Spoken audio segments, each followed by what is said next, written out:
السلام علیکم عزیز طلبہ و طالبات، آج ہم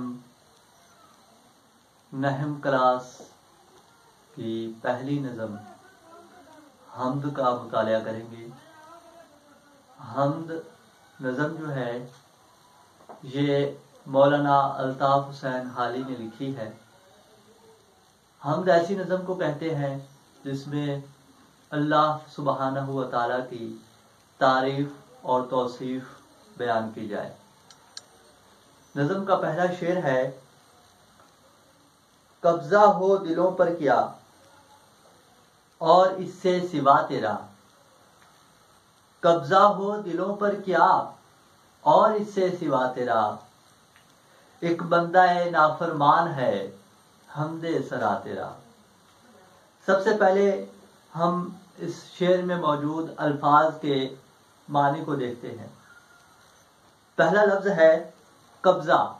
قبضہ کا مطلب ہوتا ہے قدرت، اختیار، کنٹرول۔ قبضہ ہو دلوں پر کیا اور اسے سوا تیرا۔ سوا کا مطلب ہوتا ہے علاوہ۔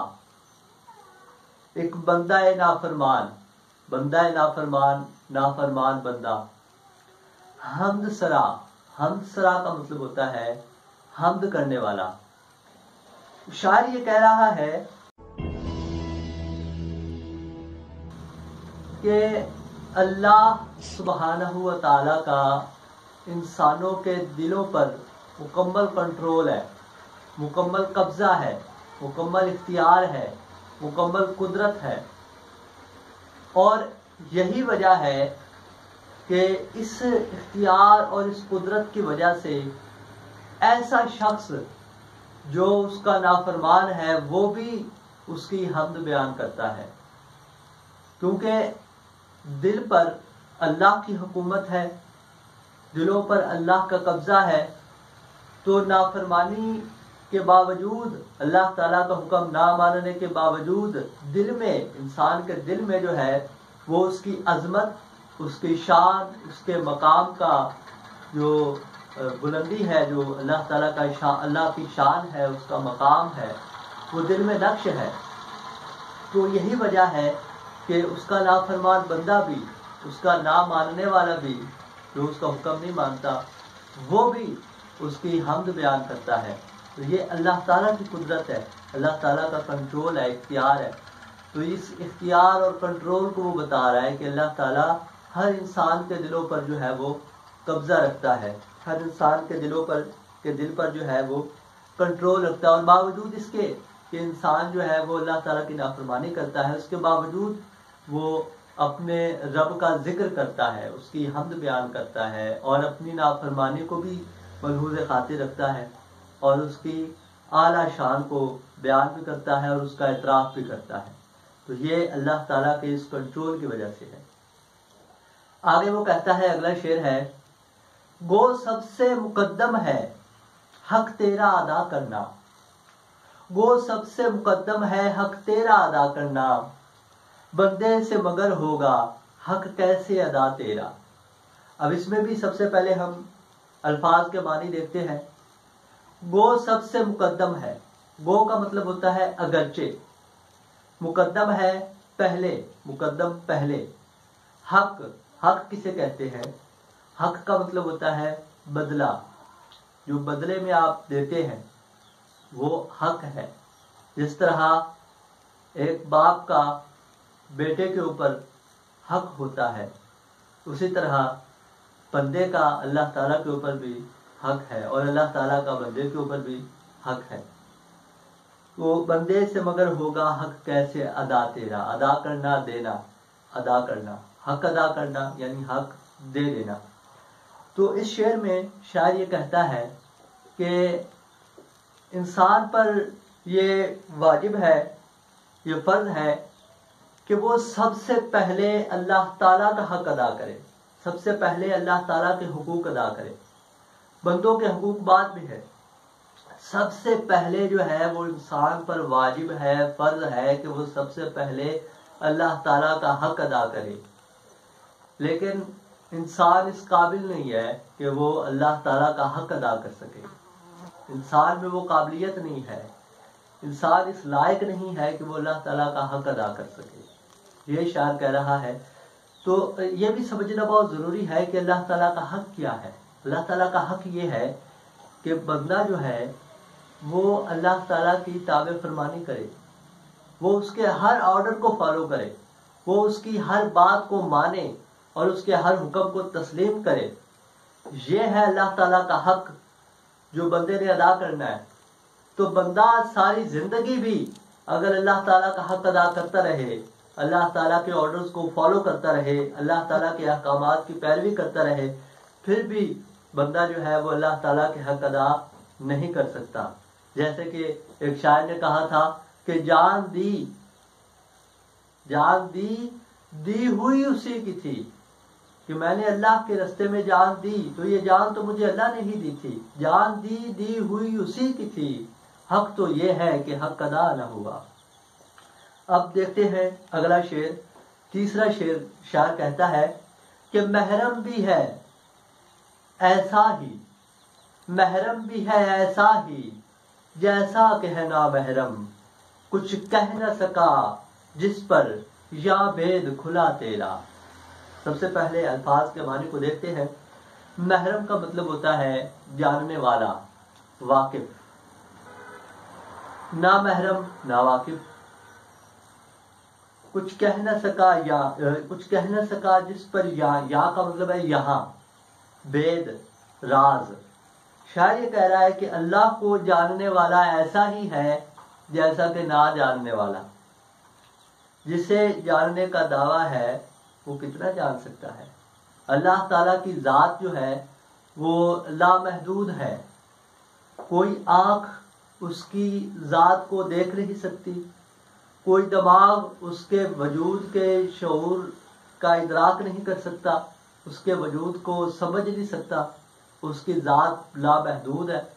اگر کوئی انسان جانتا بھی ہے تو بھی اتنا ہی جتنا کہ نہ جاننے والا جانتا ہے. کیونکہ انسان کی ذات جو ہے، اللہ تعالیٰ کی ذات جو ہے وہ انسان کے ذہن میں نہیں آ سکتی، وہ انسان کی سمجھ میں نہیں آ سکتی. تو اس وجہ سے جو علماء کرام ہیں وہ بھی کہتے ہیں کہ اللہ تعالیٰ کی ذات کے بارے میں غور و فکر نہیں کرنا چاہیے، کیونکہ وہ تو سمجھ میں نہیں آ سکتی، اس پر صرف ایمان لانا چاہیے. تو یہی وہ کہہ رہا ہے کہ جو اللہ تعالیٰ کی ذات کے بارے میں جانتا ہے وہ بالکل ایسے ہی ہے جیسے کہ وہ نہیں جانتا.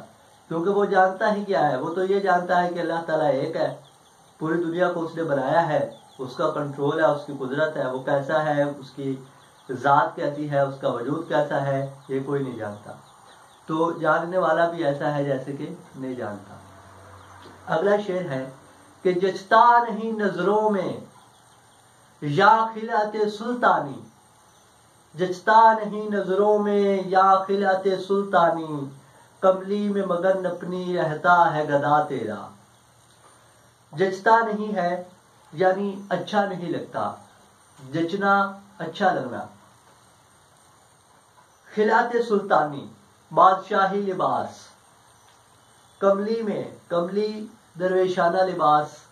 کملی ویسے کمبل کو کہتے ہیں، درویشانہ لباس اس کا مطلب ہے. مگن رہتا ہے، مگن مصروف، محو. گدا فقیر. اس شعر میں شاعر یہ کہہ رہا ہے کہ جو شخص اللہ تعالیٰ کا گدا ہے، اللہ تعالیٰ سے مانگتا ہے، وہ تھوڑے پہ بھی راضی رہتا ہے. اللہ تعالیٰ اس کو جتنا دے وہ اس پہ خوش ہے، اس پہ راضی ہے. اور شاہوں کے پاس وہ نہیں جاتا، بادشاہوں سے وہ مدد نہیں مانگتا، وہ اپنے اللہ سے مانگتا ہے، اور اللہ نے اسے جتنا بھی دیا ہے وہ اس میں خوش رہتا ہے. یہ شاعر کہنا چاہتا ہے. اگلا شعر ہے کہ تو ہی نظر آتا ہے ہر شے پہ محیط ان کو، تو ہی نظر آتا ہے ہر شے پہ محیط ان کو، جو رنج و مصیبت میں کرتے ہیں گلا تیرا. سب سے پہلے اس کے الفاظ کے معنی دیکھتے ہیں. تو ہی نظر آتا ہے ہر شے پہ محیط ان کو. شے کا مطلب ہوتا ہے چیز. محیط چھایا ہوا رنج و مصیبت، دکھ اور تکلیف، گلا، شکایت۔ شاعر یہ کہتا ہے کہ جو لوگ اللہ تعالیٰ سے شکوے اور شکایتیں کرتے ہیں، جب ان کو مصیبت پہنچتی ہے، جب ان کو تکلیف پہنچتی ہے، تو وہ اللہ تعالیٰ سے شکوہ کرتے ہیں، اللہ تعالیٰ سے شکایتیں کرنے بیٹھ جاتے ہیں۔ تو ایسا کیوں ہوتا ہے کہ انسان کو جب بھی تکلیف پہنچتی ہے وہ اللہ تعالیٰ سے شکوے اور شکایتیں کرتا ہے؟ اس کی وجہ یہ ہے کہ اسے اللہ کی ذات کے سوا اور کوئی نظر نہیں آ رہا ہوتا۔ صرف اللہ کی ذات ہی ہوتی ہے جو اس کی دل کی کیفیت کو سمجھ سکتی ہے، جو اس کے شکوے اور شکایتوں کو سمجھ سکتی ہے۔ تو یہی وجہ ہے کہ جو لوگ رنج اور مصیبت میں، شاعر اللہ تعالیٰ کو مخاطب کر کے کہہ رہا ہے کہ اے اللہ، جو لوگ رنج اور مصیبت میں تیرا گلہ کرتے ہیں، تجھ سے شکوے اور شکایتیں کرتے ہیں، وہ اس لیے کرتے ہیں کہ تو ہی نظر آتا ہے ہر شے پہ محیط ان کو، کہ ہر شے پہ تیرا ہی کنٹرول ہے، اور یہ بات وہ سمجھ چکے ہیں، تو انہیں تیری ہی ذات نظر آتی ہے۔ اگر وہ تجھ سے بھی نہ شکوے کرے، اگر وہ تیری ذات سے بھی نہ شکوے کرے، اپنے دل کی کیفیت، اپنے دل کی حال جو وقتی طور پہ ہو جاتی ہے مصیبت اور پریشانی کے ملنے پر، اگر وہ تجھ سے بھی نہ بیان کرے تو اور کس سے کرے؟ تو ہی نظر آتا ہے ہر شے پہ محیط ان کو، جو رنج و مصیبت میں کرتے ہیں گلا تیرا، کیونکہ اسی کا حکم جاری ہے زمینوں اور آسمانوں میں، اور ان کے درمیان جو ہے مکینوں اور مکانوں میں۔ ہر چیز میں اللہ تعالیٰ کی ذات ہے، ہر چیز میں اللہ تعالیٰ کی صفات نظر آتی ہے، ہر چیز میں اللہ تعالیٰ کی ذات کا کنٹرول ہے۔ اگلا شعر ہے کہ آفاق میں پھیلے گی کب تک نہ مہک تیری، آفاق میں پھیلے گی کب تک نہ مہک تیری، گھر گھر لیے پھرتی ہے پیغام صبا تیرا۔ آفاق افق کی جمع ہے، اس کا مطلب ہے دنیا۔ پھیلے گی، پھیلنا، بکھرنا، مہک، خوشبو، گھر گھر لیے پھرتی ہے پیغام، پیغام، سندیسہ، صبا۔ صبا صبح کی ٹھنڈی ہوا کو کہتے ہیں۔ تو شاعر یہ کہہ رہا ہے کہ تیری ذات کی پہچان جہاں میں کب تک رک سکتی ہے؟ صبح کی ٹھنڈی ہوا ہر جگہ تیری ذات کی خبر دے رہی ہے۔ شاعر یہ کہہ رہا ہے کہ اللہ تعالیٰ کی موجودگی کا پتہ جو ہے، اللہ تعالیٰ کی ذات کے وجود کی جو خبر ہے وہ کب تک چھپی رہے گی؟ ہر چیز جو ہے وہ اللہ تعالیٰ کی موجودگی کا پتہ دے رہی ہے، حتیٰ کہ صبح کی جو ٹھنڈی ہوا جو چلتی ہے جس کو صبا کہا جاتا ہے، وہ بھی اللہ سبحانہ و تعالیٰ کی موجودگی کا اظہار ہے، وہ بھی اللہ تعالیٰ کی موجودگی کا پتہ دے رہی ہے۔ تو اللہ کا پیغام کیسے مل رہا ہے کہ اللہ کی موجودگی کا پتہ چل رہا ہے، اللہ تعالیٰ کے وجود کا کنٹرول نظر آ رہا ہے ہر شے میں، اور اس سے ہمیں پتہ چل رہا ہے کہ اللہ تعالیٰ کی ذات موجود ہے۔ یہ شعر کا مطلب ہے۔ آخری شعر ہے کہ ہر بول تیرا دل سے ٹکرا کے گزرتا ہے، ہر بول تیرا دل سے ٹکرا کے گزرتا ہے، کچھ رنگ بیاں حالی ہے سب سے جدا تیرا۔ اس شعر میں شاعر نے اپنی تعریف بیان کی ہے، اور جب شاعر اپنی تعریف بیان کرتا ہے کسی شعر میں تو اردو کی اصطلاح میں اسے شاعرانہ تعلیٰ کہا جاتا ہے۔ تو اس شعر میں شاعرانہ تعلیٰ کا استعمال ہوا ہے۔ شاعر کہہ رہا ہے کہ اے حالی، تیرا ہر بول جو ہے وہ بڑا نرالا ہوتا ہے، بڑا اچھوتا ہوتا ہے، جو دل میں جا لگتا ہے، جو دل سے ٹکرا کے گزرتا ہے، اور کچھ رنگ بیاں حالی ہے سب سے جدا تیرا، اور تمہارا جو رنگ بیاں ہے، تمہارا جو انداز بیاں ہے، جو تمہارا بیان کرنے کا انداز ہے، یہ سب سے جدا ہے۔ تو اس شعر میں شاعر نے اپنی تعریف کی ہے، وہ کہہ رہا ہے حالی، تمہارا رنگ بیان جو ہے، تمہارا رنگ بیان، تمہارا انداز بیان تمام شاعروں سے مختلف ہے، اور تمہارا ایک ایک بول جو ہے وہ دل میں اپنا مقام بنا لیتا ہے، وہ دل سے جا ٹکراتا ہے، دل میں اپنی جگہ بنا لیتا ہے۔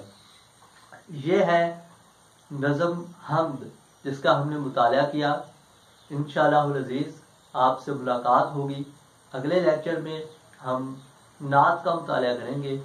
تب تک کے لیے اللہ نگہبان.